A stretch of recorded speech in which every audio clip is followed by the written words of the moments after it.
One of the biggest obstacles that a lot of different esports leagues and titles have seen has been developing that amateur talent, right? League of Legends, it was very difficult because, well, was it season 2? They tried that whole, hey, get your ranked 5s group. If you guys end up first, and then you guys can compete and try to get into LCS, all this other stuff.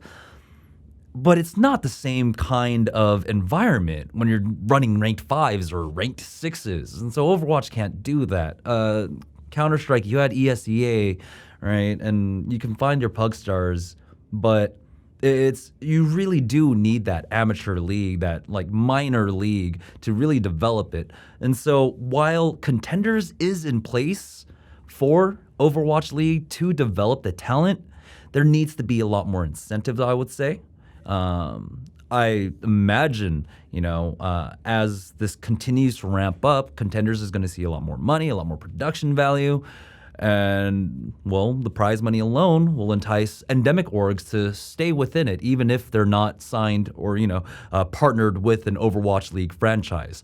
So hopefully they continue to develop Contenders, maybe bump it up to $300K per season if there's 2 seasons a year, and continue to broadcast it also. I would also like to see with Open Division to build up a framework where developing talent in terms of broadcast talent can actually, sign up to cast these games. They follow whatever Blizzard guidelines and do that themselves. Because also, you need to develop both the player talent and the broadcast talent. I think one of the biggest gripes I've had, one of the biggest chips on my shoulder for the last year or so since the announcement of Overwatch League was just how impatient everyone was with the Overwatch League. And, for the most part, rightly so, but their heart was always in the right place. It's Blizzard. They love their title. Team 4 loves Overwatch. They love their title. And so you had to understand that if there was some radio silence, it was for a good reason. And that was like the hardest thing to try and tell everyone and not get frustrated about, right? Sure, I have some tidbits of information here or there, but nothing really where I can confirm, be like, oh yeah, we're gonna get this information here and this information there. But it just had to have faith. I'm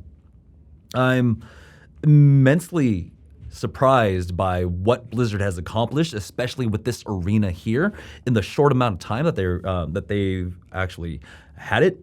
And it goes to show, once again, what passion can really do, can really create. And so I hope that a lot of those naysayers out there, a lot of people like in Twitch chat, oh, Overwatch is a dead game, whatever. Look at us now. Look at us now. So there we go. For more Overwatch interviews and analysis, subscribe to our channel. You can also find stats, discussions, and more on our website and mobile app at blitzesports.com.